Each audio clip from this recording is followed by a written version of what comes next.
À l'audience, ma sœur jubilait, je prends la moitié de ta fortune. Toute la salle s'est tue. Je me suis levé, j'ai tendu une enveloppe au juge et j'ai dit, lisez ceci. Il l'a parcouru, l'a regardé et a éclaté de rire. La salle d'audience à Bordeaux était bondée ce matin-là. Le genre de foule que l'on ne voit habituellement que lorsqu'une personne célèbre est jugée, mais ceci ne concernait pas une célébrité. Cela concernait moi, ma sœur, et la fortune familiale que nos parents avaient passé toute leur vie à protéger. Les journalistes remplissaient les 2 premiers rangs, calepins ouverts, prêts à bondir sur tout ce qui pourrait paraître scandaleux. L'air bourdonnait de murmures, du froissement de papier, et du clic occasionnel d'un appareil photo. J'étais assise à la table des accusés avec mon avocate, maître Eliane Vassé, qui était techniquement retraitée du corps des juristes militaires mais se tenait toujours comme si elle pouvait entrer dans un tribunal militaire et diriger l'endroit. Son uniforme avait peut-être été échangé contre un tailleur, mais elle n'avait rien perdu de sa posture, de son regard calme, ni de l'habitude de parler par phrases courtes et précises. Elle m'a lancé un petit signe de tête, comme pour me rappeler de rester solide. Je n'avais pas vraiment besoin de rappel, 20 ans dans l'armée m'avaient inculqué cela. De l'autre côté de l'allée, ma sœur Denise était assise avec son avocat. Elle avait l'air bien trop suffisante pour quelqu'un enseveli sous les dettes et sur le point de s'humilier devant la moitié du département. Son avocat, un homme en costume bleu marine mal ajusté, n'arrêtait pas de tirer sur sa cravate comme si elle essayait de l'étrangler. Denise ne semblait pas nerveuse du tout. Elle paraissait excitée, presque joyeuse, comme si elle était sur le point de gagner le gros lot. Puis elle s'est levée. Elle a lissé sa jupe, s'est éclairci la gorge de manière théâtrale et s'est adressée au juge avec une confiance qui ne vient que de l'illusion. « Votre honneur, dit-elle, sa voix assez forte pour que les journalistes au dernier rang entendent chaque mot, je suis ici pour réclamer ce qui m'appartient de droit. Je veux la moitié de la fortune de ma sœur, y compris la fiducie et la succession laissée par notre père. Il aurait voulu que ce soit partagé. » La salle a éclaté de murmures. La moitié de ma fortune ? Y compris la fiducie militaire ? Elle l'avait vraiment dit à voix haute. On aurait dit qu'elle annonçait les numéros de loterie. J'ai jeté un coup d'œil au visage dans la galerie aux voisins, cousins éloignés, curieux locaux observant leurs yeux s'écarquiller et leurs bouches formées de petits mots. C'était un divertissement pour eux. Mais pour moi, c'était un cauchemar surréaliste. La juge Marjorie Klein a haussé un sourcil mais n'a pas bronché, elle avait ce genre de présence qui faisait redresser les gens sans qu'ils s'en rendent compte. Elle était dans la soixantaine, toujours vive, avec des cheveux argentés tirés en un chignon si serré qu'on aurait pu faire rebondir une pièce de monnaie dessus. Elle siégeait depuis des décennies, et je pouvais déjà dire qu'elle en avait vu sa part des effondrements familiaux, mais quelque chose me disait que même elle n'avait jamais vu une mise en scène pareille. L'avocat de Denise s'est avancé, faisant semblant d'avoir l'air confiant. « Votre honneur, ma cliente a droit à la moitié de tous les actifs, y compris tout héritage reçu du vivant du défunt. Ces actifs ont été injustement consolidés sous Madame Colline Basto, sans distribution appropriée. » Je serrai la mâchoire, me forçant à ne pas rire. Denise se rassit avec un sourire satisfait, comme si elle venait de lâcher une bombe qui allait faire exploser ma vie. Elle s'est même penchée en arrière sur sa chaise, a croisé les bras et a incliné la tête vers moi, comme si elle dépensait déjà l'argent. Pendant un instant, j'ai senti mon estomac se tordre. Pas parce que je pensais qu'elle avait raison ou elle n'avait pas raison mais à cause de l'audace pure. C'était ma sœur, la même fille qui avait l'habitude d'emprunter mes vêtements et de ne jamais les rendre, se tenant maintenant devant un tribunal essayant de ravir l'héritage que nos parents avaient délibérément, très délibérément, laissé à mon nom. Cette fois, ce n'était pas une question de vêtements. C'était une question de millions d'euros, de biens immobiliers et de la réputation de toute notre famille. Le bavardage dans le tribunal grandissait. Les journalistes griffonnaient si vite que leur stylo couinait.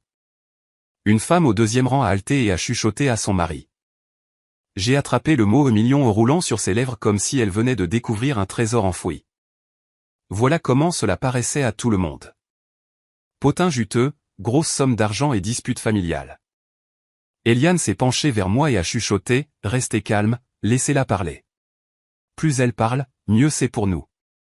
Sa voix était stable, presque désinvolte, comme si elle donnait des indications pour la station-service la plus proche au lieu de me guider à travers une embuscade juridique. La juge a tapoté légèrement son marteau. Maintenons l'ordre dans le tribunal. Madame Basto-Holt, avez-vous des preuves pour étayer cette affirmation ? Denise se releva, redressant ses épaules comme si elle s'apprêtait à faire le discours sur l'état de l'Union. Votre honneur, ma preuve est simple. Nous sommes sœurs. Notre père n'aurait jamais voulu que tous ses biens aillent à un seul enfant tandis que l'autre n'a rien. C'est une question d'équité, de famille et de l'héritage qu'il nous a laissé. Quelques personnes ont acquiescé dans la galerie, manifestement convaincues par son histoire larmoyante. Le drame familial jouait toujours bien avec le public. Si cela avait été une émission de télévision, elle aurait gagné les téléspectateurs. Malheureusement pour elle, ce n'était pas la télévision. C'était la vraie vie, et la vraie vie avait des dossiers. La juge n'avait pas l'air impressionnée. Jusqu'à présent, ce que vous avez présenté est de la spéculation. L'équité à vos yeux n'est pas la même chose que la légalité. Elle a jeté un coup d'œil au dossier devant elle, puis de nouveau à l'avocat de Denise. Avez-vous des documents? Des testaments? Des accords de fiducie? Quelque chose de concret? L'avocat a tripoté sa mallette, en tirant un dossier mince qui paraissait pathétiquement léger. Il l'a offert à deux mains comme s'il s'agissait d'un texte sacré. La juge l'a parcouru, son expression sans changer. Lorsqu'elle eut terminé, elle le posa et se tourna vers moi. Mademoiselle Basteau, dit-elle d'un ton égal, avez-vous une réponse? Je me suis levé, lissant ma veste. Mon cœur battait la chamade, mais ma voix est sortie stable. Oui, votre honneur, j'en ai. J'ai vu le sourire de Denise vaciller légèrement quand j'ai parlé. Elle ne s'attendait pas à ce que je sois si calme. Elle était habituée à me déstabiliser, à appuyer sur mes boutons, à me faire exploser. Pas aujourd'hui. Pas ici. Le juge m'a fait signe de continuer. La galerie s'est penchée en avant, avide de la prochaine ligne du drame. J'ai pris une lente inspiration, j'ai regardé Eliane, puis j'ai regardé directement le juge. L'affirmation de ma sœur n'est pas seulement fausse, ai-je dit, elle est insultante pour la mémoire de nos parents. Ils savaient exactement ce qu'ils faisaient lorsqu'ils ont organisé leur succession. Chaque détail a été pensé. Chaque actif a été comptabilisé. Il n'y a rien d'accidentel à cela, et je serai heureuse de présenter les preuves. Je n'ai pas élevé la voix. Je n'en avais pas besoin. Les mots sont tombés avec le poids de la certitude, pas le désespoir tremblant que Denise avait essayé de faire passer pour de la conviction. Un murmure a parcouru la foule à nouveau. Denise s'est agitée inconfortablement sur sa chaise, son avocat lui chuchotant frénétiquement quelque chose à l'oreille. Le juge a donné un petit signe d'acquiescement. Très bien. Nous entendrons les preuves en temps voulu. Et c'est ainsi que l'équilibre de la pièce a basculé. Denise était entrée en pensant pouvoir raconter une histoire larmoyante et repartir avec une fortune. Mais ce n'était pas un jeu de sympathie. C'était un tribunal, et dans un tribunal, la vérité finit toujours par éclater, que vous le vouliez ou non. Je me suis rasseyé, le bois de la chaise du tribunal dure contre mon échine, et j'ai laissé la tension retomber comme je le faisais autrefois, après un quart de travail de 12 heures sous la chaleur du désert. C'est ça, servir 20 ans dans l'armée, une fois que vous avez été crié par des commandants au milieu de Bagdad pendant que des mortiers atterrissaient trop près pour être confortables, une sœur qui fait une crise au tribunal ressemble à un jeu d'enfant. Je m'appelle Colline Basteau. J'ai 45 ans, et avant de diriger ma propre société de conseil à Bordeaux, j'étais officier de logistique dans l'armée française. La logistique n'a pas l'air glamour, mais quiconque a servi sait que sans nous, personne ne mange, personne ne bouge, et personne ne se bat. Nous étions ceux qui s'assuraient que les fournitures passent du point A au point B, lorsque le point B était parfois sous le feu. Je n'étais pas en première page des journaux, mais des soldats sont rentrés vivants à la maison parce que des gens comme moi faisaient leur travail. J'ai m'enrôlé juste après l'université, en partie parce que je voulais servir, en partie parce que je voulais quitter la petite ville où Denise et moi avions grandi. Notre père, Thomas Basteau, était un vétéran décoré de la tempête du désert, et j'ai grandi en le regardant polir ses bottes chaque dimanche soir avec la même concentration que d'autres hommes donnaient à polir leur voiture. La discipline n'était pas seulement quelque chose dont il parlait, c'était ce qu'il était, et je voulais lui ressembler. L'armée m'a appris la discipline à un tout autre niveau. On apprend vite que personne ne se soucie de vos excuses lorsque les convois vous attendent. On apprend aussi à garder un visage impassible lorsque le chaos règne autour. Je suis devenu doué pour cela, assez doué pour gravir les échelons et finalement gérer la logistique de bataillons entiers à l'étranger. J'étais celle vers qui les gens venaient quand les choses tournaient mal, et je ne bronchais pas. Denise, en revanche, ne supportait pas l'idée de la discipline. Elle voulait des raccourcis, des victoires rapides, tout ce qui n'impliquait pas de la sueur. Pendant que je faisais des journées de 18 heures pour m'assurer que l'équipement arrivait en Afghanistan, elle passait d'un emploi bancaire à un autre, se plaignant que les patrons n'appréciaient pas sa créativité. La créativité, c'est bien, mais ça ne nourrit pas une section sur le terrain. Quand j'avais la trentaine, j'avais passé des années à jongler avec des opérations dans des zones de guerre, à négocier avec des entrepreneurs qui pensaient pouvoir soutirer plus d'argent à l'armée. Et à trouver comment déplacer des fournitures à travers un territoire hostile sans faire tuer des gens. Ma récompense? Pas des médailles, bien que j'en ai eu quelques-unes, mais la confiance de mes soldats et, plus important encore, le respect de mon père. Il savait que j'avais ce qu'il fallait pour porter le nom Basto avec honneur. Papa ne parlait pas beaucoup de sentiments, mais il n'avait pas besoin de le faire. Quand il m'a prise à part à Noël et m'a dit, « Colline, un jour, le domaine familial sera entre tes mains, garde-le en sécurité », j'ai su exactement ce qu'il voulait dire. Ce n'était pas seulement une question d'argent, c'était une question d'héritage. Il avait servi, j'avais servi, et il me faisait confiance pour protéger ce que lui et maman avaient construit. Denise ne faisait pas partie de ce plan, et au fond, je pense qu'elle le savait aussi. Quand j'ai pris ma retraite de l'armée après 20 ans, je ne suis pas allé m'asseoir sur un Porsche avec un thé glacé. J'ai monté une entreprise. Stratégie Fer de Lance, ma société de conseil, a commencé petit, conseillant des entreprises sur la logistique, la gestion des risques et l'efficacité. Le bouche à oreille s'est vite répandu, et en quelques années, j'avais des clients partout en France et au-delà. Certains de mes contrats sont même revenus à la chaîne d'approvisionnement militaire, ce qui m'a donné l'impression de boucler la boucle. Je me suis fait un nom en tant que femme qui ne perdait pas son temps et ne tolérait pas les absurdités. L'argent a suivi, bien sûr. Mais la responsabilité aussi. Les employés de Fer de Lance me regardaient comme mes soldats le faisaient autrefois, et je prenais cela au sérieux. Je n'achetais pas de yacht ni n'organisais de fêtes sauvages. Je construisais quelque chose de stable, quelque chose qui durerait. Et oui, quelque chose qui honorerait les sacrifices de mes parents. Pendant ce temps, la vie de Denise prenait la direction opposée. Pendant que je dirigeais des équipes, elle rebondissait entre des mariages, accumulant des dettes de cartes de crédit et blâmant tout le monde pour ses mauvaises décisions. Je ne lui ai jamais frotté mon succès au visage, mais je n'avais pas besoin de le faire. Elle le voyait à chaque dîner de fête quand j'arrivais stable, alors qu'elle venait avec des excuses. J'avais des médailles. Elle avait des factures impayées. L'écart entre nous s'est creusé après le décès de papa. Son testament et les documents de fiducie étaient clairs. Tout m'allait. Non pas parce que j'étais la préférée, mais parce qu'il me faisait confiance pour gérer cela. Denise a fait une crise à la lecture, affirmant que papa avait été lavé par la mentalité militaire, comme si l'honneur et la planification étaient une sorte de maladie.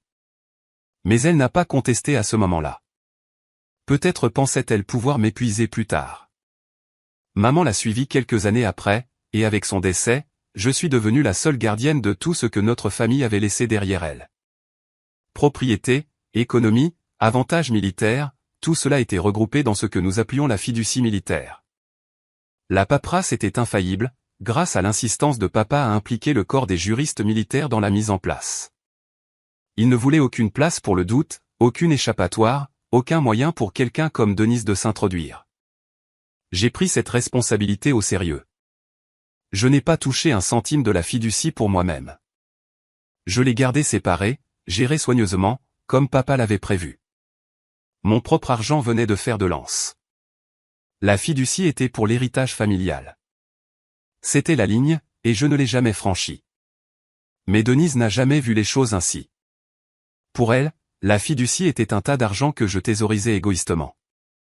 Elle ignorait les années passées dans des tempêtes de sable et des tentes de ravitaillement, les nuits où je restais éveillé pour vérifier 3 fois les itinéraires des convois, les sacrifices qui m'avaient mené ici.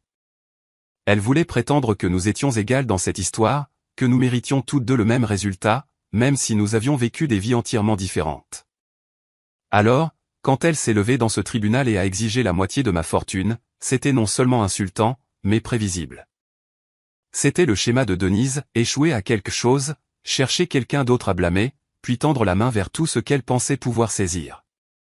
Seulement cette fois, elle a choisi le mauvais champ de bataille. L'ironie ne m'a pas échappé.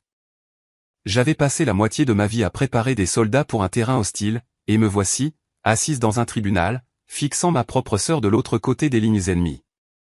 Les mêmes principes s'appliquaient, connaître sa mission, sécuriser ses fournitures, et ne jamais laisser l'arrogance vous tromper en sous-estimant votre adversaire. Denise pensait que c'était un jeu de sympathie, mais je savais mieux. C'était une question de discipline, de preuve et du genre de préparation qu'elle n'avait jamais comprise. J'ai ajusté ma posture, laissé mes mains reposer calmement sur la table, et fait un petit signe de tête vers Eliane. Si Denise voulait une guerre, j'étais prête. Et contrairement à elle, j'avais passé des décennies à apprendre exactement comment en gagner une sans tirer un coup de feu. Je me suis penché en arrière, sentant le regard du juge toujours sur moi, et mon esprit est revenu aux années où cette tension entre Denise et moi avait commencé à mijoter. Cela ne s'est pas produit du jour au lendemain dans un tribunal, cela mijotait depuis que nous étions enfants sous le même toit. Denise avait 3 ans de plus, ce qui signifiait qu'elle était automatiquement responsable de tout quand nous étions petites. Ou du moins, c'est ce qu'elle me disait à chaque occasion. Je suis l'aînée, claquait-elle, donc j'ai la place avant. Elle le disait pour tout, la plus grosse part de gâteau, la télécommande, même les tâches ménagères qu'elle pouvait éviter. Au début, j'acceptais, car je ne savais pas mieux. Mais papa ne croyait pas à sa logique. Notre père n'était pas du genre à se soucier de l'ordre de naissance. Il se souciait de la responsabilité. Il nous alignait dans le jardin avec 2 râteaux et disait, « Je ne me soucie pas de qui est plus âgé. Je me soucie de qui débarrasse les feuilles de la pelouse plus vite. » Devinez qui gagnait généralement ce concours? Moi. Pas parce que j'étais plus forte, mais parce que je finissais réellement le travail pendant que Denise disparaissait à mi-chemin, se plaignant que ses bras lui faisaient mal. C'est là que le ressentiment a commencé. Denise ne supportait pas que papa remarque mes efforts. Elle voulait les louanges sans la sueur. Quand nous étions adolescentes, cela s'était transformé en quelque chose de plus laid. Si j'avais une bonne note, elle m'appelait une chouchoute des profs. Si je recevais un compliment à l'église, elle levait les yeux au ciel si fort qu'on aurait dit qu'ils allaient se coincer. Elle ne voulait pas s'améliorer, elle voulait que j'échoue pour se sentir mieux. Maman essayait d'apaiser les choses. Elle disait des choses comme « Mes filles, vous êtes toutes les 2 merveilleuses à votre manière. » Mais les enfants savent quand on leur sert des phrases génériques. Denise n'était pas intéressée par sa propre manière. Elle voulait les feux de la rampe que papa me donnait chaque fois que je lui montrais que j'avais écouté, travaillé dur ou tenu parole. Elle détestait la façon dont il disait « C'est ma soldate », avant même que j'enfile un uniforme. Je me souviens d'un été où papa nous avait inscrites à une course populaire communautaire.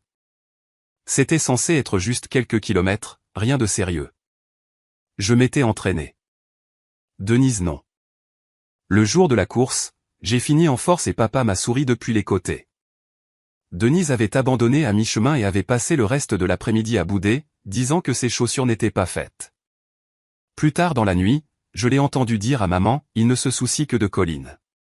Rien de ce que je fais n'est assez bien. Ce n'était pas vrai, elle ne voulait tout simplement pas faire le travail. Au lycée, nous vivions 2 vies séparées sous le même toit. J'étais concentré sur l'école, le sport et le programme JROTC qui m'avaient accroché à l'idée du service militaire. Denise se concentrait sur les sorties en cachette, les mauvais petits amis et les dépenses d'argent qu'elle n'avait pas. Chaque fois qu'elle avait des ennuis, maman la tirait d'affaire et papa hochait la tête. La nuit avant que je parte à l'université, papa m'a fait l'une de ses plus longues conversations. Il n'était généralement pas bavard, mais cette nuit-là, il a dit « Tu as ce qu'il faut, Colline. Tu as du cran. Ne laisse personne, surtout ta sœur, te faire culpabiliser à ce sujet. » Je n'ai pas entièrement compris ce qu'il voulait dire à l'époque, mais j'ai emporté ces mots avec moi dans chaque déploiement. Denise, quant à elle, est restée, dérivant d'emploi en emploi et de relation en relation comme un bateau sans ancre. Même après mon enrôlement, la jalousie ne s'est jamais arrêtée. Quand je rentrais en permission vêtu de mon uniforme, les voisins s'arrêtaient dans l'épicerie pour me remercier de servir. Denise détestait ces moments. Elle intervenait avec quelque chose comme « Eh bien, je travaille aussi, vous savez, comme si un emploi de caissière à temps partiel équivalait à 12 mois en zone de guerre. » Les gens hochaient poliment la tête, mais la vérité était évidente. Plus je construisais ma vie sur la structure et la discipline, plus Denise se tournait vers les raccourcis. Elle maximisait ses cartes de crédit, poursuivait des systèmes pour devenir riche rapidement, et se retrouvait toujours à la porte de maman et papa, demandant un autre prêt. Je me souviens d'un Noël où elle était partie en claquant la porte d'un dîner après que papa ait refusé de se porter garant pour sa voiture. Elle a crié, « Tu le ferais si Colline demandait. » Mais la différence, c'est que je n'avais jamais demandé. Avec le recul, je ne pense pas que Denise ait jamais voulu l'égalité. Elle voulait un avantage. Elle voulait que je trébuche pour qu'elle puisse enfin se sentir comme la star. Mais la vie ne fonctionne pas comme ça. Et papa ne récompensait jamais les jeux de pitié. Il récompensait l'effort.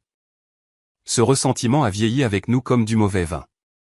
Lors des réunions de famille, elle lançait des piques, Colline pense probablement qu'elle est en charge parce qu'elle est dans l'armée, et riait comme si c'était une blague, mais ses yeux la trahissaient. L'amertume était toujours juste là sous la surface. Peu importait qu'il s'agisse de tâches ménagères, de carrière ou de relations. Elle s'était convaincue qu'on lui avait volé quelque chose. J'ai une fois essayé de combler le fossé. Après être revenu de mon deuxième déploiement, j'ai emmené Denise dîner, juste toutes les deux. Je lui ai dit que je voulais que nous soyons plus proches, que nous étions toujours sœurs, peu importe à quel point nos vies semblaient différentes. Elle a levé les yeux au ciel et a dit, « Facile pour toi à dire quand tout va bien pour toi. » Était la dernière fois que je m'en préoccupais. On ne peut pas réparer l'envie avec de la gentillesse. Alors, au moment où nos parents sont décédés, je savais que Denise ferait du bruit au sujet de l'héritage. Ce à quoi je ne m'attendais pas, c'était l'ampleur de son droit. Il ne lui suffisait pas d'être amère à Noël ou de faire des remarques sarcastiques. Elle voulait prendre tout ce que papa m'avait confié, tout ce que maman avait construit à ses côtés, et agir comme si cela lui était dû. Assise dans ce tribunal, la regardant sourire comme si elle venait de réussir un coup de maître, tout ce que je voyais, c'était cette petite fille qui n'avait jamais fini ses tâches ménagères et qui s'attendait quand même à une bonne note.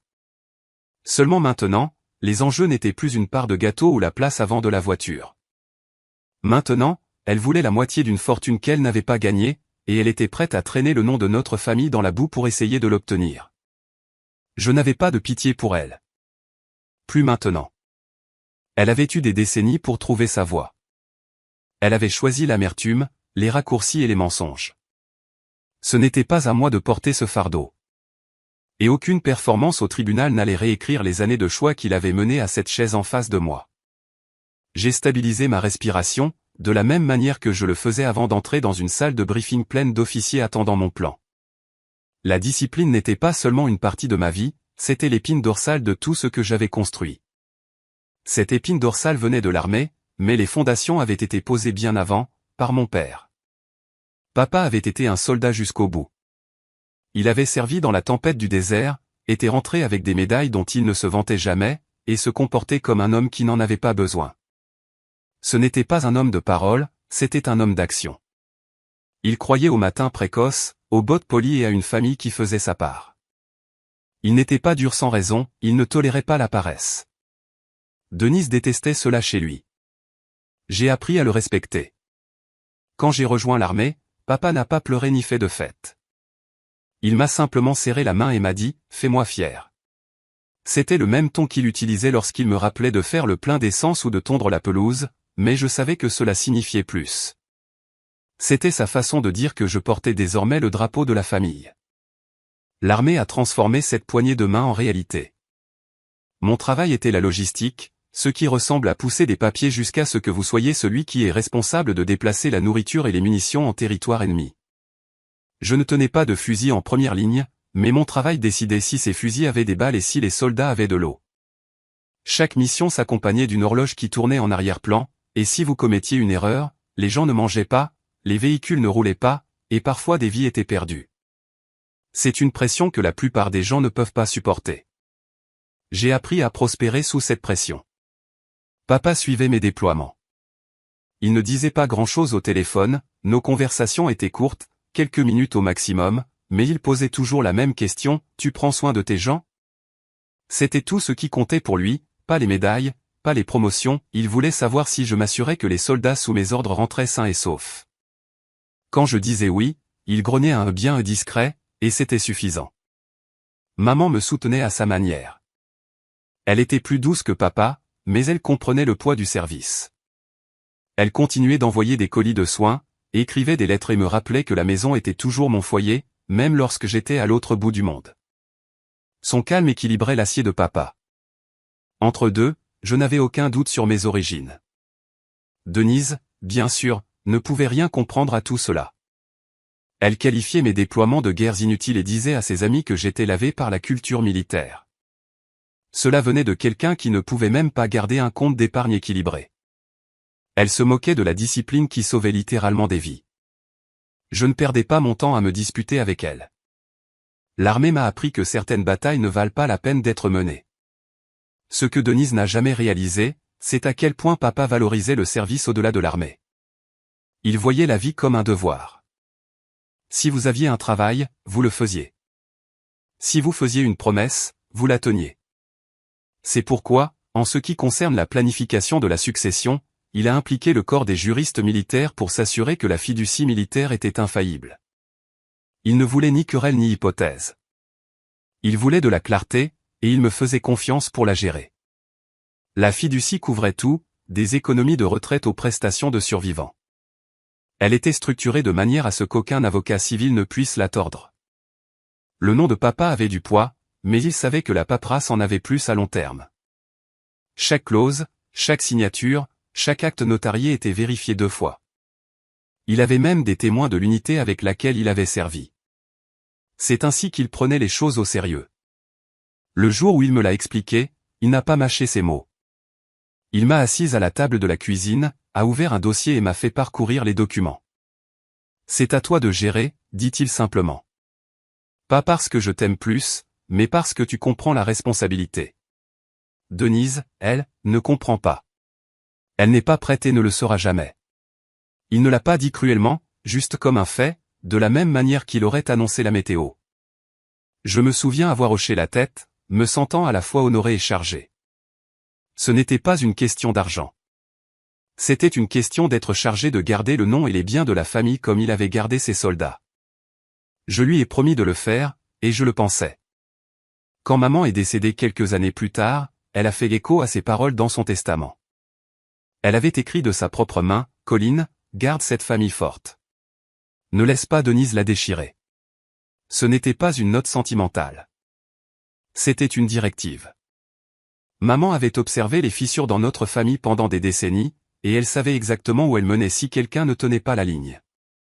C'est pourquoi être assise au tribunal et écouter Denise réclamer la moitié de la succession semblait si tordu. Elle ne me défiait pas seulement. Elle crachait sur les instructions mêmes que nos parents avaient laissées.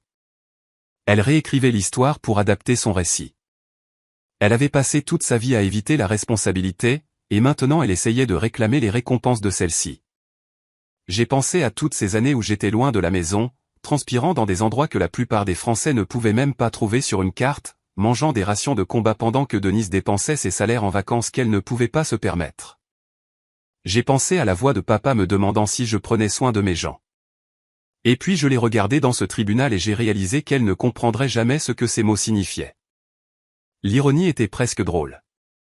Elle a passé des années à dire que papa me favorisait injustement, alors qu'en réalité, il reconnaissait simplement qui était capable. Il ne m'a pas donné la fiducie parce que j'étais sa chérie. Il me l'a donnée parce qu'il savait que je ne la gaspillerais pas. Denise voulait la récompense sans la responsabilité.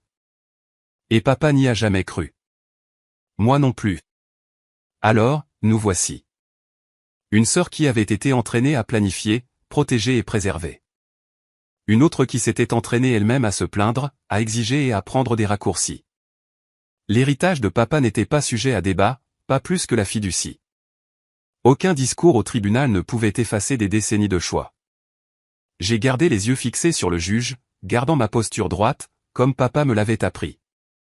La discipline dans le corps signifiait la discipline dans l'esprit. Denise pensait peut-être que c'était un concours de popularité, mais je savais mieux. Il ne s'agissait pas de sentiments. Il s'agissait d'honneur, de paperasse et de la certitude inébranlable que nos parents n'avaient rien laissé au hasard. Denise s'est agitée sur sa chaise, croisant ses jambes avec une confiance que seul quelqu'un dans le déni complet pouvait afficher. La regarder assise la si satisfaite tandis que je me souvenais de la traînée de catastrophes qu'elle avait laissée derrière elle rendait la scène presque comique. Si le tribunal avait voulu la vraie histoire, j'aurais pu la présenter comme un bilan comptable, la vie de Denise, un mauvais investissement et une relation ratée après l'autre. Cela a commencé avec le premier mariage. Elle s'est mariée jeune, convaincue qu'elle améliorait sa vie en s'accrochant à un homme avec un salaire correct et une voiture brillante. 6 ans plus tard, il l'a laissée sans rien d'autre que des factures et un goût amer pour l'engagement. Elle l'a blâmé, bien sûr, mais quiconque était là savait que c'était elle qui avait maximisé les cartes pour des meubles dont il n'avait pas besoin et des vacances qu'il ne pouvait pas se permettre. Quand le deuxième mariage est arrivé, c'était du déjà-vu. Un autre gars, le même désordre. Celui-ci a duré 3 ans avant qu'il ne parte, laissant derrière lui un avis de saisie immobilière et une pile de lettres de société de recouvrement. Denise disait à tout le monde qu'elle était malchanceuse en amour, mais la chance n'avait rien à voir avec ça, la responsabilité, oui, et elle n'en voulait jamais aucune part. Son dossier financier ressemblait à un numéro comique, carte de crédit maximisée pour des urgences qui incluaient étrangement des sacs de créateurs et des forfaits spa de luxe. Des prêts sur salaire qu'elle jurait de rembourser le mois suivant, ce qui s'est transformé en années. Des investissements dans des idées d'entreprise à moitié cuites, proposées par des amis louches qui la voyaient arriver de loin.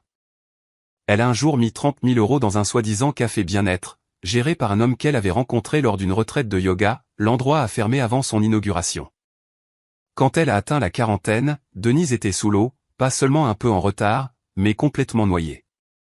Son score de crédit était ruiné, son téléphone sonnait quotidiennement avec des sociétés de recouvrement, et son compte bancaire était sous assistance respiratoire.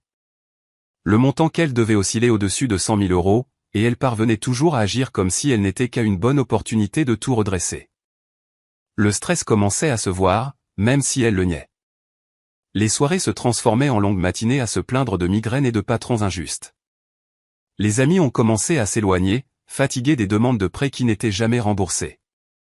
Elle passait d'un emploi à l'autre plus vite que la plupart des gens ne changent de téléphone portable, caissière de banque, agente d'assurance, agente immobilière.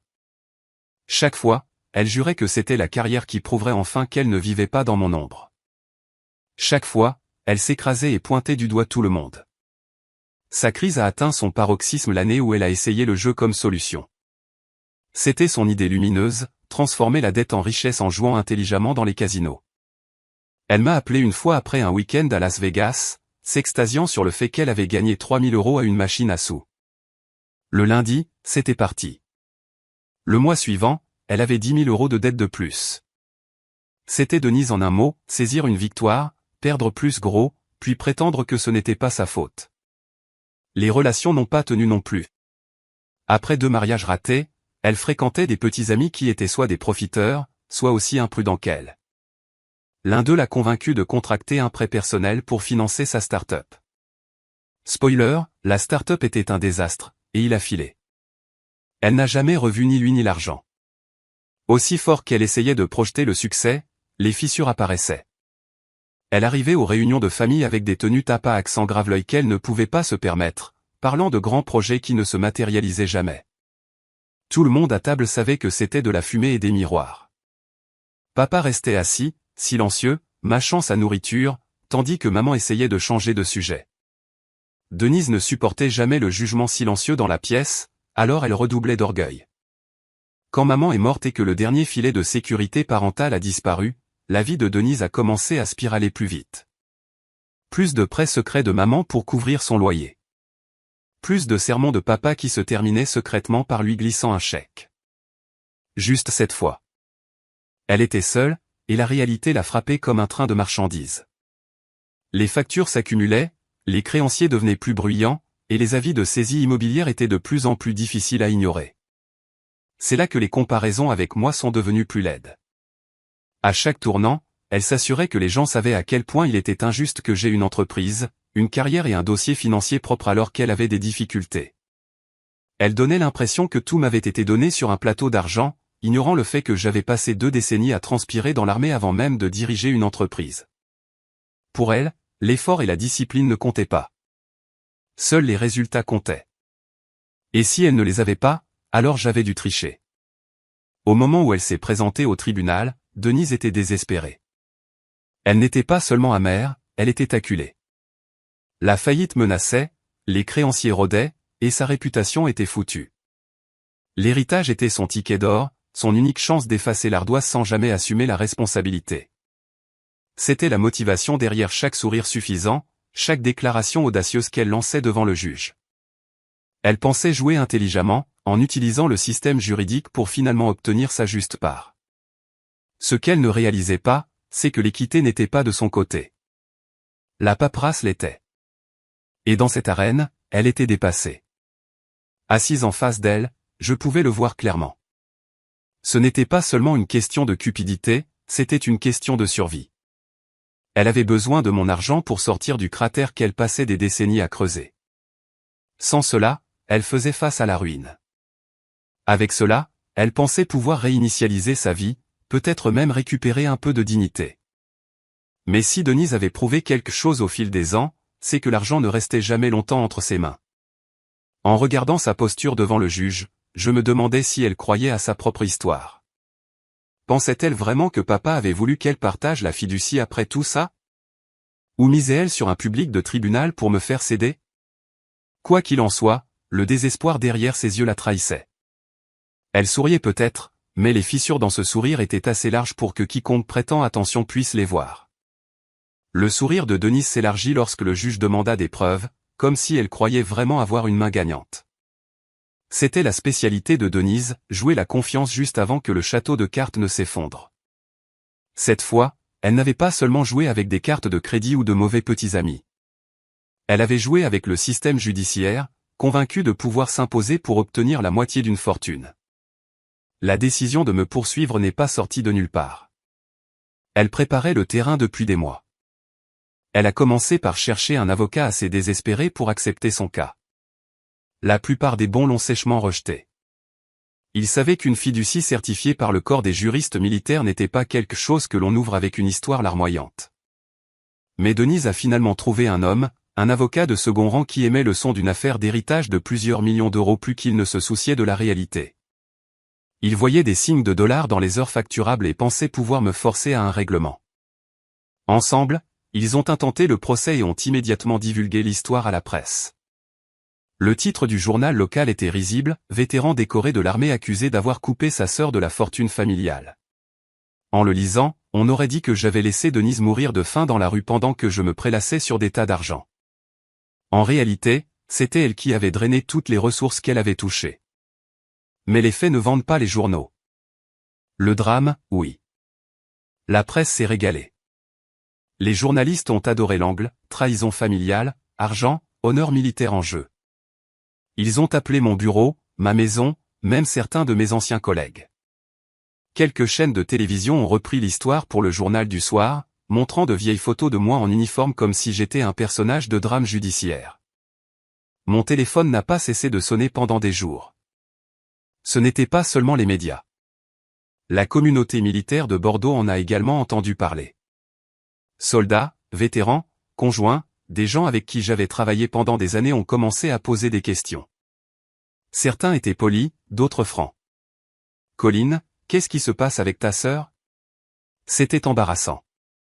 J'avais passé toute ma carrière à bâtir une réputation de discipline et d'honneur, et maintenant, il semblait que j'accumulais de l'argent au détriment de ma famille. Cela a fait plus mal que les gros titres. Denise a profité de l'attention.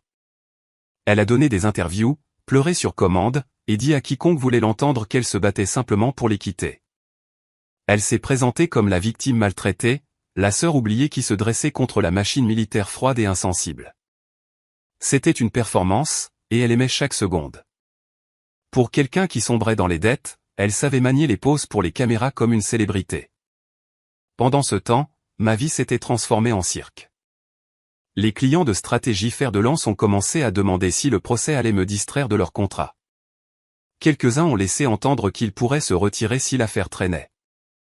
Cela a frappé là où ça faisait mal. Mon entreprise était bâtie sur la crédibilité, et la cascade de Denise a créé des fissures dans cette image.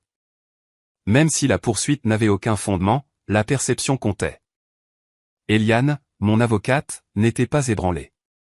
Elle m'a fait m'asseoir un soir dans son bureau, des piles de dossiers de cas l'entourant comme des sacs de sable avant une tempête, et m'a dit « Laissez-la parler.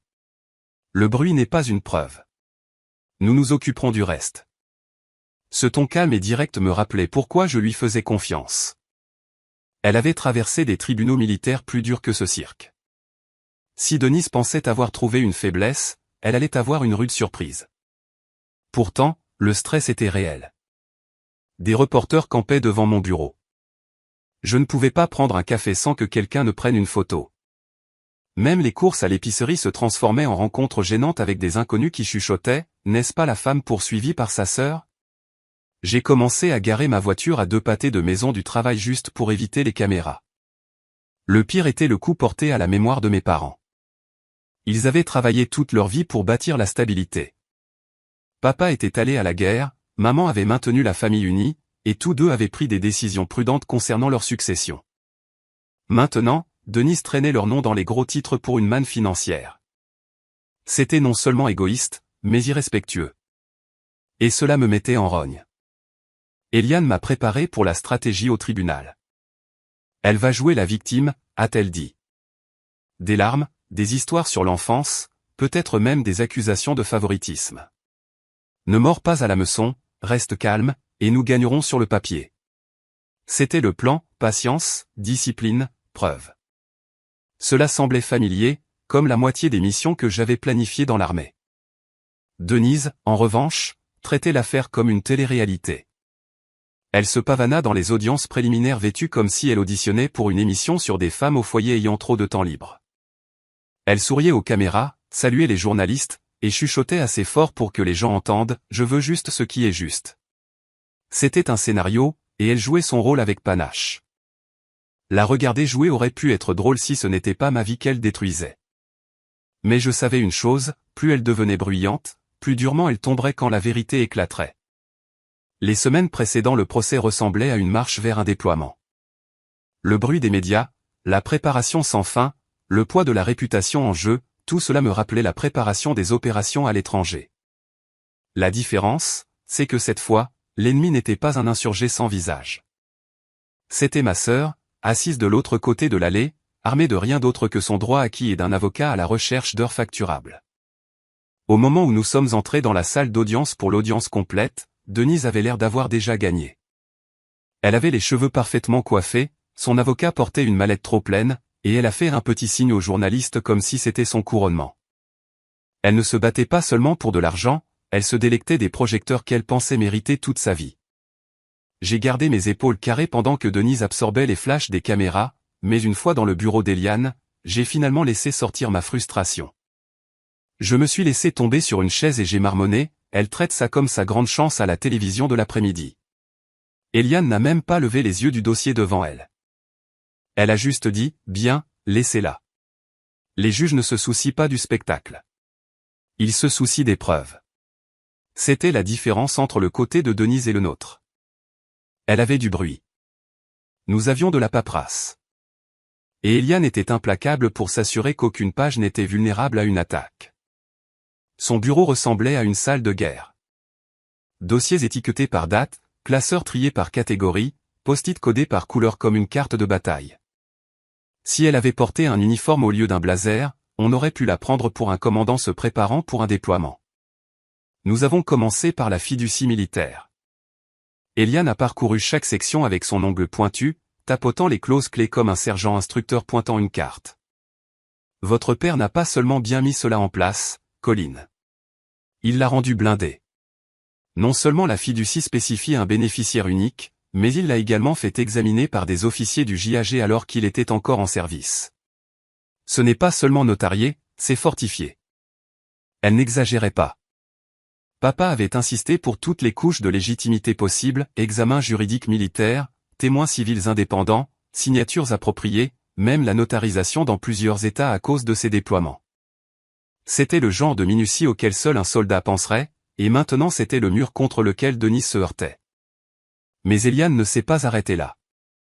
Nous n'allons pas seulement nous défendre, nous allons attaquer, a-t-elle dit, tirant un autre dossier. À l'intérieur se trouvaient les dossiers financiers de Denise, les relevés de dette, les avis de saisie, les avertissements de faillite. Ce n'était plus des potins, c'était une preuve documentée de son imprudence. Nous allons montrer au tribunal que ce n'est pas une question d'équité, c'est une question de désespoir. Elle n'est pas trompée, elle essaie de se sortir d'affaire sur votre dos. J'ai parcouru la pile, chaque page plus laide que la précédente, carte maximisée, prêts impayés depuis des années, même une lettre d'une ligne de crédit de casino en défaut de paiement. Ce n'était pas joli, mais c'était honnête. Denise voulait se peindre comme la sœur lésée. Nous allions montrer au juge qu'elle n'était qu'une joueuse dépassée.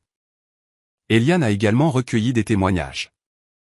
Elle a retrouvé les anciens camarades d'unité de papa qui avaient signé comme témoins lorsque la fiducie a été créée. Des hommes qui avaient porté le même uniforme, qui comprenaient pourquoi papa voulait que sa succession soit protégée comme elle l'était. Un par un, ils ont accepté de fournir des déclarations. Un tribunal ne va pas ignorer des vétérans qui soutiennent la parole de votre père, a dit Eliane. Elle avait raison. Leur crédibilité n'était pas seulement personnelle, elle était professionnelle. Nous avons également examiné le contrat de mariage. Oui, il y en avait un. Des années avant que Denise ne pense à poursuivre, mon propre mariage s'était effondré. Ce contrat de mariage avait protégé mon entreprise et mes économies. Eliane voulait cela aussi dans le dossier. Non pas parce que Denise avait une revendication là-dessus, mais parce que cela prouvait un schéma. J'avais toujours séparé correctement mes finances, pas de compte joint avec des conjoints, et encore moins avec des frères et sœurs. C'était fastidieux de parcourir des années de relevés bancaires, de déclarations fiscales et de documents militaires. Mais l'image est devenue claire. Chaque euro de la fiducie était séparé, intact et intouchable. Denise n'avait pas contribué un centime. Elle ne pouvait même pas plaider la confusion des fonds parce que j'avais été méticuleuse. Eliane a esquissé un petit sourire en empilant les classeurs. Si elle veut réclamer cet argent, elle devra argumenter que les mathématiques elles-mêmes sont injustes. La préparation n'était pas seulement une question de paperasse. Eliane m'a entraîné comme si c'était un camp d'entraînement pour témoignage. Elle s'asseyait en face de moi et lançait toutes les accusations que l'avocat de Denise pourrait utiliser. Enfant favori, tu as manipulé tes parents, tu as thésaurisé des actifs, tu as abandonné ta sœur quand elle avait besoin d'aide. Mon travail n'était pas de me fâcher ou de me défendre. C'était de rester calme, stable, factuel. Le juge ne veut pas de vos sentiments, Colline, m'a rappelé Eliane. Il veut la vérité en phrases claires. Ce n'était pas facile. Entendre ces accusations, même lors de séances simulées, faisait monter ma tension artérielle. Mais cela me préparait aussi. À la fin de la semaine, je pouvais répondre à chaque attaque avec le même calme que j'utilisais lorsque je faisais un briefing à un commandant sur la raison pour laquelle les fournitures n'étaient pas arrivées à l'heure. Pas de panique, pas d'excuses, juste les faits. Pendant que Denise courtisait les journalistes, Eliane et moi construisions un arsenal de vérités, dossiers bancaires, documents de fiducie, déclarations de témoins, même un expert en planification successorale militaire prêt à témoigner si nécessaire. C'était excessif. Mais Eliane insistait. Les juges n'aiment pas les surprises, disait-elle. Ils aiment l'ordre. Nous allons leur remettre un dossier si propre qu'ils n'auront pas à réfléchir à deux fois. Il y a eu des moments où l'épuisement m'a rattrapé. Des nuits passées à la table de ma cuisine, à réviser des documents jusqu'à ce que mes yeux soient flous, me demandant pourquoi ma propre sœur m'avait traîné dans ce cirque. Mais ensuite, je pensais à l'écriture de maman dans son testament, ne laisse pas Denise déchirer cette famille. Ce rappel suffisait à me pousser à travers une autre pile de dossiers. Un après-midi, alors qu'Eliane et moi terminions une autre séance de préparation, elle m'a regardé et a dit « Vous avez été dans des combats, n'est-ce pas ?» J. Et hoché la tête. « Bien, a-t-elle dit. Parce que ceci est la version juridique de cela. Elle va arriver avec des armes, faisant rage avec des émotions et des théâtralités. Nous répondrons avec un tir de précision. Contrôlé, précis, sans coup gaspillé. » C'était l'analogie parfaite. Denise pensait être dans un drame. Mais nous ne jouions pas pour les gros titres. Nous jouions pour une décision. Et dans cette arène, la précision battait le volume à chaque fois. Le matin de la première audience, la salle d'audience sentait le déodorant bon marché et le café rassis. Denise a fait son entrée comme si elle marchait sur un tapis rouge, pas comme si elle entrait au tribunal de la famille. Son avocat traînait une mallette surdimensionnée comme si elle contenait la Déclaration des droits de l'homme, et Denise s'est tamponné les yeux avec un mouchoir avant même de s'asseoir. Elle était prête pour sa performance, et elle voulait un public. Elle en a eu un. La galerie était pleine, journalistes, voisins curieux, même quelques militants locaux qui pensaient apparemment qu'il s'agissait de l'affaire des droits civiques de la décennie. j'ai reconnu deux femmes d'un groupe d'épouses de vétérans voisins chuchotant entre elles, leurs yeux faisant des allers-retours entre moi et Denise comme si elles regardaient un feuilleton. Le bourdonnement dans la pièce était presque plus fort que l'appel à l'ordre du huissier. Quand l'avocat de Denise s'est levé, il avait ce ton trop confiant que les avocats utilisent lorsqu'ils pensent être sur le point de porter un coup fatal. « Votre honneur » a-t-il commencé, ma cliente a été injustement exclue de son héritage légitime. Il parlait comme s'il révélait une corruption au plus haut niveau du gouvernement, pas en pleurnichant sur pourquoi ma sœur ne pouvait pas payer ses factures. Puis Denise est montée à la barre. Elle a reniflé, serré son mouchoir et raconté une histoire si bien rodée que j'ai failli voir sortir des fiches. Selon elle, elle avait été l'enfant oublié. Elle a peint un tableau d'un père cruel qui jouait aux favoris, d'une mère qui détournait le regard, et d'une sœur qui manipulait tout le monde pour un gain personnel. Elle a même réussi à avoir une voix tremblante lorsqu'elle a dit « Tout ce que j'ai jamais voulu, c'est de l'amour et de l'équité. » Au lieu de cela, j'ai été mise de côté comme si je n'avais pas d'importance. Une femme dans la galerie a halté, et j'ai juré d'avoir vu un journaliste s'essuyer les yeux. C'était du niveau des Oscars. Denise a exploité tous les stéréotypes qu'elle pouvait trouver. Elle m'a appelé l'enfant en or, a prétendu que papa n'avait jamais soutenu ses rêves, et a insisté sur le fait que maman m'avait supplié de m'occuper d'elle avant de mourir. Ce dernier point était de la pure fiction, mais il a eu l'effet escompté, la moitié de la galerie a regardé vers moi comme si j'avais volé Denise à main armée. L'avocat de Denise a martelé le thème, l'équité. Il ne s'agit pas de cupidité, a-t-il dit de manière dramatique. Il s'agit d'une sœur qui a tout donné à sa famille et n'a reçu rien en retour. J'ai failli éclater de rire. Denise qui donne tout? La seule chose qu'elle ait jamais donnée, ce sont des reconnaissances de dette. Eliane a posé une main sur mon bras, me rappelant de rester immobile. Les juges détestent les éclats de voix, et le camp de Denise cherchait clairement à en provoquer un. Alors j'ai gardé un visage neutre tandis qu'à l'intérieur, je criais « Vous plaisantez, n'est-ce pas ?» La presse s'est régalée. Les journalistes griffonnaient des notes alors que la voix de Denise se brisait. Les caméras cliquetaient chaque fois qu'elle essuyait ses yeux. Pendant un instant, la salle a penché en sa faveur. Elle ressemblait à une femme lésée combattant un système froid et insensible, et moi, à la sœur militaire rigide qui ne voulait pas partager. Son avocat a même joué sur l'angle militaire. Votre honneur, cette affaire ne consiste pas à manquer de respect au service. Il s'agit de s'assurer que l'uniforme d'une sœur ne fait pas d'ombre à l'humanité de l'autre sœur. C'était une ligne intelligente et elle a fonctionné. Quelques personnes ont acquiescé comme s'ils venaient de résoudre la paix mondiale. Quand l'interrogatoire croisé a commencé, Eliane n'a pas cherché les feux d'artifice. Elle a cherché la précision. Sa voix était stable, presque ennuyée, alors qu'elle posait à Denise des questions de base. Madame Holt, est-il vrai que vous avez déclaré faillite en 2014? Denise s'est agitée. C'était une période difficile dans ma vie. Et encore en 2017? Son mouchoir tremblait. J'avais des difficultés. Et vous devez actuellement plus de 100 000 € de dettes impayées, n'est-ce pas? La galerie a murmuré.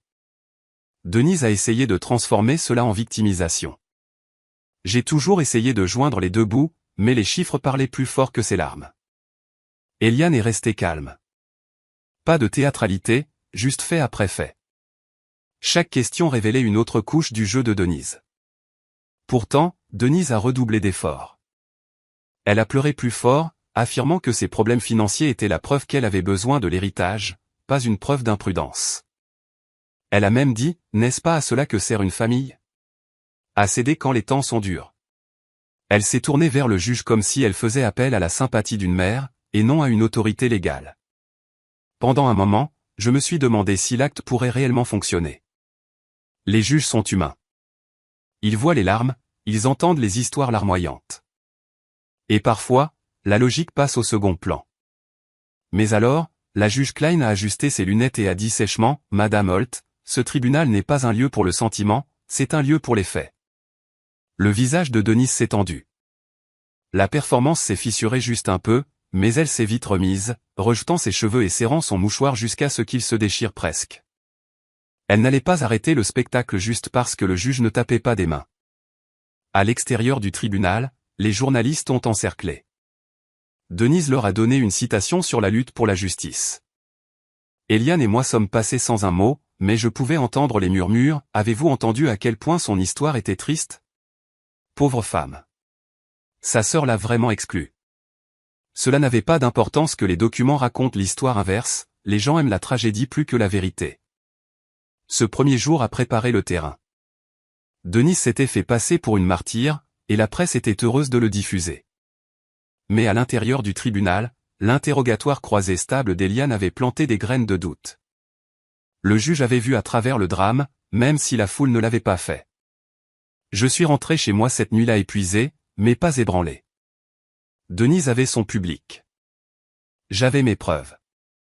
Et au final, seule une de ces choses importait réellement pour la décision. J'ai redressé ma veste d'uniforme avant de monter au témoin. Denise avait joué son rôle avec des mouchoirs et des mots tremblants, mais maintenant c'était mon tour. Je n'allais pas pleurer ou mendier de la sympathie. Je n'en avais pas besoin. Tout ce que j'avais à faire était de dire la vérité. Et la vérité avait plus de poids que n'importe quelle performance qu'elle pouvait monter. Eliane m'a fait un signe de tête lorsque j'ai posé ma main sur la Bible et que j'ai prêté serment. La pièce semblait différente maintenant. Moins comme un théâtre, plus comme un débriefing. Cela me convenait parfaitement. Sa première question était simple, « Colline, pouvez-vous parler à la cour de votre carrière dans l'armée française ?» Je n'ai pas dramatisé. Je l'ai exposé clairement, 20 ans de service, de multiples déploiements, officier de logistique responsable des fournitures qui maintenaient les soldats en vie. J'ai expliqué comment j'avais déplacé des troupes dans le désert, livré de la nourriture à travers des zones de combat, et géré des convois où une mauvaise décision signifiait des sacs mortuaires au lieu de retour sûr. J'ai vu quelques personnes dans la galerie se déplacer inconfortablement. La guerre n'est pas glamour quand on la dépouille de ce qu'elle est vraiment, du sang, de la sueur et une planification sans fin pour contenir le chaos. Je ne me vantais pas. Je leur montrais la différence entre la discipline durement gagnée et le fantasme que Denise vendait. Ensuite, Eliane a demandé, « Et comment vos parents voyaient-ils votre service ?» Celle-là a frappé plus fort. J'ai parlé au tribunal de papa, comment il me demandait à chaque appel si je prenais soin de mes gens. J'ai dit comment maman envoyait des colis, comment ils soutenaient tous deux la fiducie et son but. La galerie s'est tue. Même les journalistes ont arrêté de griffonner un instant. Ce n'était pas Tapa accent grave-l'œil, mais c'était percutant. L'avocat de Denise a essayé de me déstabiliser lors de l'interrogatoire croisé. Mademoiselle Basto, n'est-il pas vrai que vous étiez souvent absente de la famille? Que pendant que vous étiez déployée, Denise était celle qui restait à la maison et s'occupait de vos parents? J'ai gardé ma voix égale. J'étais absente parce que je servais ce pays. Et mes parents n'étaient pas abandonnés. C'étaient des personnes indépendantes et fières qui soutenaient mon service. Denise n'était pas leur soignante. Elle était souvent leur fardeau. Quelques rires étouffés sont venus de l'arrière de la salle d'audience. L'avocat a froncé les sourcils, réalisant que cette ligne n'avait pas fonctionné comme il l'espérait. Il a essayé à nouveau. Donc, vous admettez que vous n'étiez pas là pour soutenir votre sœur? Je l'ai regardé directement. Le soutien fonctionne dans les deux sens. J'envoyais de l'argent à la maison depuis des bases à l'étranger pour aider à couvrir les frais quand maman en avait besoin. Denise dépensait l'argent qu'elle n'avait pas pour des choses dont elle n'avait pas besoin. C'est la différence. Elle. Le juge a pris une note, et l'avocat est passé rapidement. Eliane a redirigé l'attention. Colline, pouvez-vous expliquer comment vous avez géré vos finances par rapport à votre sœur? C'était mon signal. J'ai expliqué la séparation des comptes, la façon dont mon héritage était resté propre des fonds communs, et la planification minutieuse que j'avais faite au fil des ans. Puis j'ai ajouté, je n'ai pas seulement hérité d'argent, j'ai hérité de la confiance de mes parents. C'est de cela qu'il s'agit. Denise n'a pas perdu la moitié d'une fortune, elle a perdu des années d'opportunité de prouver qu'elle était digne de confiance, et elle a échoué. Le silence qui a suivi n'était pas dramatique, il était lourd, le genre de silence où les gens savent que l'histoire a changé. Les larmes de Denise semblaient petites comparées au poids du sacrifice et de la discipline assis devant eux. Denise a essayé d'intervenir à un moment donné, secouant la tête et marmonnant, « Ce n'est pas vrai ». Le juge l'a immédiatement réduite au silence. « Madame Holt, vous devez rester silencieuse. » Son visage est devenu rouge, mais elle s'est affaissée sur sa chaise. Pour une fois, elle n'était pas le centre de l'attention. Quand je suis descendu de la barre, je ne me sentais pas victorieuse. Je me sentais stable. Il ne s'agissait pas de gagner un concours de popularité. Il s'agissait de rétablir les faits. Denise pouvait raconter des histoires, mais les histoires ne pesaient pas contre 20 ans de service et une vie de responsabilité. Eliane s'est penchée vers moi alors que nous nous rassoyions. « Vous avez bien fait », a-t-elle chuchoté. « Les juges aiment le calme. Vous lui avez donné le calme et la crédibilité. » Pendant ce temps, Denise semblait ébranlée. Sa routine avec le mouchoir avait perdu de son éclat, et son avocat évitait son regard. La foule qui avait haleté à son histoire larmoyante plus tôt semblait maintenant l'étudier avec des yeux plus perçants. Ils avaient vu le contraste. Et ce n'était pas flatteur. Le reste de la journée s'est déroulé rapidement. Eliane a présenté des pièces financières, des relevés bancaires, des documents de fiducie, des lettres des amis de l'unité de papa. Chaque élément renforçait la même vérité, tout avait été fait selon les règles, et Denise n'avait aucune prétention légitime.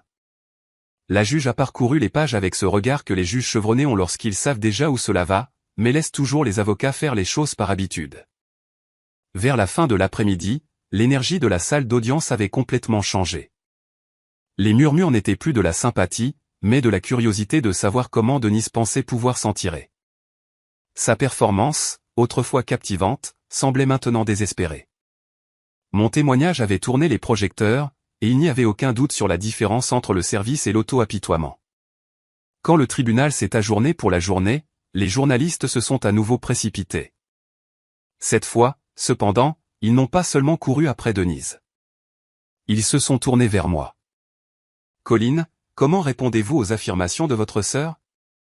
Je suis resté brève. Je sers mon pays. J'honore mes parents. C'est tout ce que j'ai à dire. Puis j'ai marché sans un autre mot. Pas de théâtre, pas de larmes.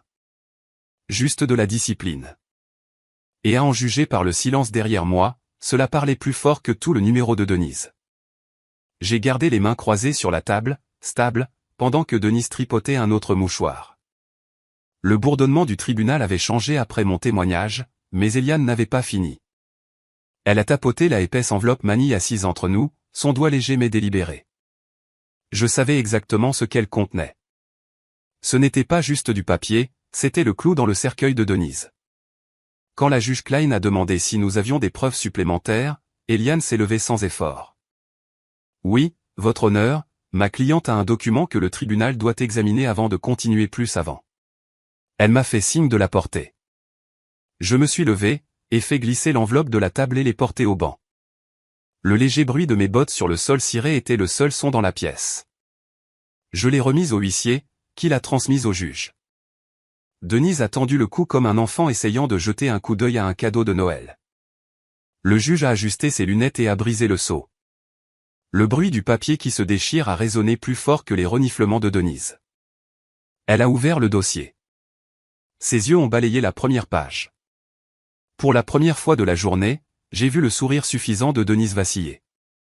Ceci, a annoncé Eliane, est la fiducie militaire établie par le colonel Thomas Basteau, examinée et certifiée par le corps des juristes militaires, témoignée par les membres de son unité, et notariée conformément aux exigences fédérales et étatiques. Elle spécifie la bénéficiaire unique, Colline Basteau. Le juge a haussé les sourcils. Elle a continué à lire, tournant page après page. La fiducie n'était pas courte. Papa avait insisté sur la minutie. Chaque clause énonçait exactement ce qui m'appartenait et pourquoi. L'avocat de Denise s'est levé comme si sa chaise avait pris feu. Votre honneur, ceci est très irrégulier. Nous n'avons pas été informés d'un tel document. Les yeux de la juge Klein n'ont pas quitté la page. Alors peut-être auriez-vous dû mener une enquête appropriée avant de déposer votre plainte, maître Pearson. Son ton était assez tranchant pour couper l'acier. La galerie a ri doucement, et Pearson s'est rassis, le visage rouge. Denise s'est penchée vers lui chuchotant frénétiquement, mais il gardait les yeux en avant. Il savait déjà qu'ils étaient fichus. Le juge a continué à feuilleter la fiducie, s'arrêtant occasionnellement pour souligner des sections. Denise a bredouillé. Je pensais. Non, on ne m'a pas dit. Sa voix s'est brisée, mais cette fois ce n'était pas un jeu. C'était de la panique. Eliane est restée calme. Votre honneur, la fiducie a été divulguée dans les archives de la succession après le décès du colonel et de madame Basto. Ma cliente a maintenu les actifs dans des comptes séparés, avec une documentation complète, comme demandé.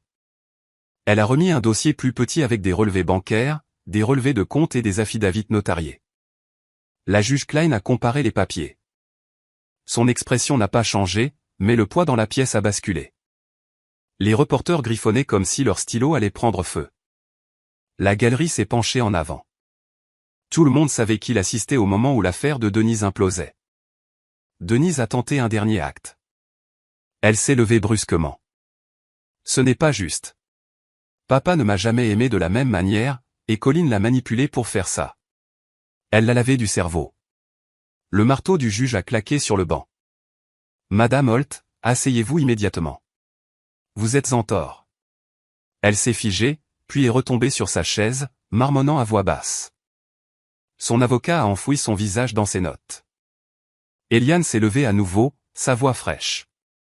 Votre honneur, si je peux attirer l'attention sur la section 4, paragraphe B. Le juge a tourné à la page.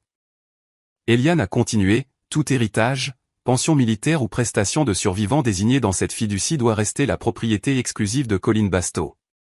Cette clause a été rédigée spécifiquement pour éviter des litiges de cette nature. Les intentions du colonel ne pourraient être plus claires. Le juge l'a lu à voix haute, son ton plat mais définitif. En effet, le langage est sans ambiguïté. Denise s'est affaissée. Son mouchoir s'est déchiré en deux entre ses doigts. La bravade avec laquelle elle était entrée avait disparu. Tout ce qui restait était la réalité qu'elle avait passé des décennies à éviter. On ne peut pas simuler la responsabilité avec des larmes, et on ne peut pas annuler la paperasse avec la pitié. L'enveloppe avait fait son travail. Des années de discipline, de préparation et de prévoyance juridique étaient étalées en noir et blanc. Aucune quantité de spectacle ne pouvait rivaliser avec cela. Le juge a mis de côté le dossier épais des papiers de fiducie et a regardé directement Denise. Madame Holt, ce document a un poids significatif. À moins que vous ne puissiez fournir des preuves pour contester sa validité, ce qui, compte tenu de son exécution, semble peu probable, vos revendications ne tiendront pas. Pearson s'est agité inconfortablement. Votre honneur, peut-être pourrions-nous demander un délai supplémentaire pour examiner. Non, a interrompu le juge, sa voix sèche. Ce tribunal ne récompensera pas le manque de préparation. Vous avez déposé des réclamations sans enquête appropriée, et maintenant vous êtes confronté à des preuves claires et contraignantes. C'est votre responsabilité, pas celle de ce tribunal. Faites-le. La galerie a de nouveau murmuré. L'avocat de Denise s'est enfoncé plus bas sur sa chaise. Pour une fois, même Denise n'avait pas de réplique. Eliane m'a lancé un regard, ses yeux disant ce qu'aucun de nous n'avait besoin de dire, l'enveloppe de papa avait atterri exactement comme prévu. Je suis retourné à ma place, calme comme toujours. Denise m'a lancé un regard noir de l'autre côté de l'allée. Mais cela n'avait pas d'importance. Il ne s'agissait plus de rivalité fraternelle. Il s'agissait de loi, d'ordre et d'un juge regardant droit vers la vérité. La juge Klein a posé le dossier épais des papiers de fiducie et a enlevé ses lunettes d'un mouvement lent et délibéré. Toute la salle d'audience semblait retenir son souffle. Denise agrippait le bord de sa table, les jointures blanches, tandis que son avocat avait l'air de préférer s'enfoncer dans le sol. Ce tribunal, a commencé le juge, sa voix stable et aiguë, a examiné les preuves présentées. La fiducie militaire est valide, complète et juridiquement contraignante. Elle ne laisse aucune place à l'interprétation. Les actifs désignés dans cette fiducie appartiennent uniquement à Colline Basto. Les mots ont frappé comme de l'artillerie. La mâchoire de Denise est tombée. Elle a secoué la tête, marmonnant « Non, non, ça ne peut pas ». Son avocat a touché son bras, essayant de la calmer, mais elle s'est secouée. Le juge n'a pas fait de pause. De plus, sur la base des témoignages et des documents fournis, il n'y a aucune preuve que ces actifs aient jamais été confondus ou partagés. Tous les dossiers démontrent une gestion responsable et séparée par Madame Basto. Par conséquent, aucune partie de la fiducie ne sera divisée. Des halètements ont parcouru la galerie. Les journalistes griffonnaient comme si leur stylo allait s'épuiser. Quelques personnes ont même souri, probablement des vétérans qui en avaient assez des théâtralités de Denise. Denise s'est levée d'un bond. Votre honneur, vous ne pouvez pas faire ça. Je suis sa sœur. Je mérite quelque chose. Le marteau a claqué. Asseyez-vous, Madame Holt, ou je vous ferai expulser. Son explosion ne l'a fait que paraître plus petite. Elle s'est affaissée sur sa chaise, les lèvres tremblantes. La juge Klein a reporté son attention sur Eliane. Conseil, avez-vous des documents concernant les dettes encourues uniquement par Madame Holt? Eliane s'est levée sans hésitation. Oui, votre honneur, ma cliente a préparé un dossier complet. Elle a remis un classeur qui semblait presque aussi lourd que la fiducie. Le juge a parcouru les pages, relevés de cartes de crédit, lignes de crédit de casino, avis de saisie immobilière. Le silence était épais, rompu seulement par le froissement des papiers. Denise évitait le contact visuel avec tout le monde. Selon ces dossiers, a dit le juge, Madame Holt a accumulé des dettes personnelles dépassant 100 000 euros. Cela comprend les cartes de crédit, les entreprises en faillite et les prêts impayés. En vertu de la fiducie et du droit successoral standard, ces dettes restent sa responsabilité. La galerie a murmuré à nouveau. Un homme a laissé échapper un sifflement bas avant de se couvrir rapidement la bouche. L'avocat de Denise s'est bousculé. Votre honneur, peut-être pourrions-nous plaider la difficulté excessive. Le juge l'a coupé. Denise avait l'air d'avoir été giflée. Alors quoi? Je n'ai rien? Après toutes ces années? Le juge lui a lancé un regard qui aurait pu geler l'eau. Non, Madame Holt, vous n'avez rien. Vous obtenez exactement ce que vous avez gagné, les dettes que vous avez créées et les conséquences qui en découlent. Et les mots sont restés en suspens, lourds et définitifs. Les reporters griffonnaient plus vite, sans aucun doute déjà en train de rédiger des gros titres sur la sœur cupide qui avait gaspillé sa vie au tribunal. Eliane s'est légèrement penchée en arrière, calme comme toujours. Elle n'a pas souri, mais l'éclat dans ses yeux en disait assez. La juge Klein s'éclaircit la gorge. Le marteau a frappé à nouveau. Une fois. 2 fois. Finale. Pendant une longue seconde, personne n'a bougé. Puis la galerie a éclaté en murmures étouffés et en cliquetis d'appareils photo. Denise s'est caché le visage dans les mains. Son mouchoir s'est froissé en une boule humide. Inutile maintenant. Son avocat a commencé à ranger les papiers dans sa mallette, comme si emballer rapidement pouvait effacer l'humiliation. Je suis resté parfaitement immobile, calme, composé. Exactement comme papa l'aurait voulu. Ce n'était pas un tour de victoire, c'était la fin d'un devoir. Le juge s'est levé et est sorti. Le huissier a déclaré le tribunal ajourné. Les journalistes se sont précipités vers l'allée, criant des questions, mais Eliane a levé la main. Pas de commentaire aujourd'hui, a-t-elle dit fermement, me faisant sortir vers la porte. Derrière nous, la voix de Denise craquait à travers le bruit. Ce n'est pas juste. Elle m'a piégé. Elle a lavé le cerveau de maman et papa. Ces mots se sont dissous en sanglots, mais personne n'écoutait plus. La galerie s'est vidée, bourdonnant du genre d'excitation que les gens réservent habituellement aux matchs de football. J'ai attrapé des fragments de leur conversation, je suppose que la soldate savait ce qu'elle faisait, cette sœur n'avait aucune chance, elle aurait dû lire les petits caractères. Une fois dehors, l'éclat des caméras a frappé à nouveau. Les journalistes m'ont bombardé de questions, mais j'ai donné la même courte phrase que j'avais répétée, le tribunal a parlé. Les souhaits de mes parents ont été honorés. Puis j'ai continué mon chemin, laissant Denise faire face à son propre désordre. Elle n'a pas seulement perdu de l'argent ce jour-là. Elle a perdu sa crédibilité. Elle a perdu l'histoire qu'elle vendait depuis des années, celle d'être la victime négligée. Le juge a déchiqueté ce récit en une seule décision, et le monde l'a vue pour ce qu'elle était vraiment, imprudente, arrogante et à court d'excuses. En sortant au soleil, j'ai senti le poids se lever, non pas parce que j'avais gagné, mais parce que la vérité avait finalement noyé le bruit. Denise avait joué son jeu, et la loi lui avait montré exactement à quel point il était faible. La chute de Denise n'a pas tardé.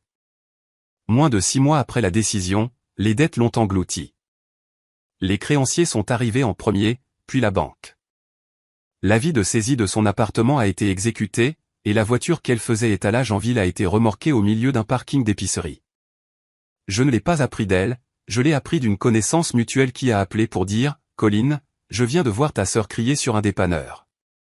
Sa déclaration de faillite a fait les gros titres, et soudain, Tous les journalistes qui l'avaient dépeinte comme une victime tragique ont inversé le scénario. Maintenant, elle était un conte de mise en garde, la femme qui a essayé de poursuivre sa sœur vétéran finit ruinée. C'était brutal, mais aussi approprié. Denise avait passé des années à éviter la responsabilité, et maintenant elle l'épinglait au mur. Sa vie sociale s'est également effondrée. Les amis qui avaient autrefois sympathisé avec ces histoires larmoyantes ont cessé de répondre aux appels. Personne ne voulait être associé à quelqu'un étiqueté comme chercheuse d'or et catastrophe financière. Même sa vie amoureuse s'est asséchée. La nouvelle s'est répandue rapidement dans nos cercles, et personne ne voulait financer sa prochaine grande idée. Au moment où elle s'est installée chez un cousin éloigné à Memphis, sa réputation était si toxique que les gens traversaient la rue pour l'éviter. Pendant ce temps, ma vie n'a pas seulement récupéré, elle a grandi. Stratégie fer de lance a obtenu de nouveaux contrats, en partie parce que les clients admiraient le calme avec lequel j'avais géré le cirque. Il s'avère que la discipline sous le feu bâtit la confiance, même dans le monde des affaires. Pour la première fois depuis des années, je ne gérais pas seulement le travail. Je façonnais un avenir dont je pouvais être fier. C'est alors que j'ai décidé d'honorer correctement mes parents. En utilisant une partie de l'héritage, j'ai lancé la Fondation Basto. Sa mission était simple, fournir un soutien juridique et financier aux familles militaires confrontées à la planification successorale, aux contrats de mariage et à la protection contre les prédateurs comme Denise. Trop de soldats et leurs familles se retrouvaient dans des batailles juridiques désordonnées parce que personne ne les avait guidés à travers les petits caractères. Je voulais changer cela. L'événement de lancement était modeste, juste un rassemblement dans un centre communautaire avec des vétérans, des conjoints et quelques dirigeants locaux. J'ai parlé clairement. Mes parents croyaient à la protection de ce que vous gagnez. Mon père m'a fait confiance avec son héritage. Et ma mère m'a demandé de ne pas laisser la division familiale nous déchirer. La Fondation Basto existe pour donner à d'autres familles cette même protection. Les applaudissements qui ont suivi n'ont pas été forts, mais ils étaient réels. Et pour une fois, les caméras étaient là pour quelque chose qui comptait, pas les potins, pas le drame judiciaire, mais une mission qui valait la peine d'être poursuivie. J'ai gardé la fondation légère et concentrée. Pas de publicité tape à accent grave-l'œil, pas de parrainage de célébrités, juste des programmes solides, des ateliers sur la planification successorale, des partenariats d'aide juridique, des cours d'éducation financière pour les jeunes militaires, le genre d'aide pratique que mon père aurait approuvé. En un an, nous avions aidé des dizaines de familles, et j'ai commencé à recevoir des lettres de remerciement de personnes que je n'avais jamais rencontrées. Elles n'étaient pas dramatiques, elles disaient juste des choses comme « Grâce à votre programme, l'avenir de mon enfant est assuré ». C'était suffisant. Quant à Denise, je ne l'ai pas complètement coupée. Nous n'étions pas proches. Mais je ne lui souhaitais pas une ruine totale. De temps en temps, elle m'envoyait un courriel amer, m'accusant de lui avoir volé sa part. Je n'ai jamais répondu. Cela ne servait à rien. Elle n'était pas prête à affronter la vérité, et peut-être ne le serait-elle jamais. Mais j'ai discrètement payé pour des séances de thérapie lorsque son cousin m'a contacté en disant que Denise était en spirale.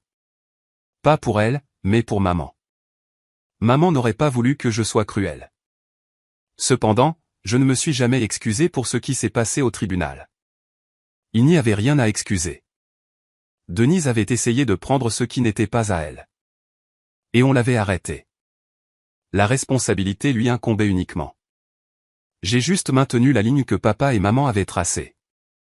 Avec le recul, le procès n'était pas seulement une question d'argent ou de propriété. C'était une question de valeur. Ma sœur et moi avons grandi sous le même toit. Mais nous avons fait des choix différents. J'ai choisi la discipline, le service et la responsabilité. Elle a choisi les raccourcis, les excuses et le déni. Quand le moment est venu d'affronter les conséquences, ses choix ont parlé plus fort que n'importe quel juge. C'est la leçon que je retiens maintenant. Les histoires de vengeance familiale ne se terminent pas toujours par la réconciliation ou des câlins chaleureux. Parfois, elles se terminent par des vérités dures et des liens brisés. Mais il y a toujours un sens là-dedans. Parce que protéger ce qui compte, l'honneur, la confiance, l'héritage signifie plus que de prétendre que tout va bien. Quand j'entre dans le bureau de la Fondation Basto maintenant, je vois la photo encadrée de papa en uniforme et de maman à côté de lui. Cela me rappelle pourquoi j'ai combattu si dur pour que leurs souhaits restent intacts. Pas pour l'argent, mais pour le principe que l'effort compte, la discipline importe, et que la cupidité finit toujours par se dévorer elle-même. Denise a appris cette leçon de la manière la plus dure possible. J'ai appris que parfois, la meilleure vengeance n'est pas de crier ou de se réjouir, c'est de bien vivre, de construire quelque chose de plus fort, et de laisser la vérité se suffire à elle-même. Et au final, la vérité existait bien. Exactement cela. Quand je pense à tout ce qui s'est passé, je ne vois pas cela comme un simple combat entre deux sœurs. Je vois cela comme un rappel de ce que mes parents m'ont toujours appris, la responsabilité n'est pas facultative, et la cupidité a toujours une date d'expiration. Denise croyait pouvoir réécrire l'histoire avec une poursuite et quelques larmes, mais au final, la vérité était trop solide pour se fissurer. Je n'ai pas quitté cette salle d'audience en me sentant gagnante. Je suis parti en me sentant comme un soldat qui avait terminé une autre mission, une mission qui protégeait l'honneur de ma famille et maintenait l'héritage de mes parents intact. Et s'il y a une chose que j'espère que les gens retiendront de mon histoire, c'est ceci: protégez ce que vous construisez, respectez ce que vous héritez, et ne laissez jamais personne vous convaincre que le travail acharné peut être remplacé par des raccourcis. Parce qu'au final, la discipline survit au drame. Toujours.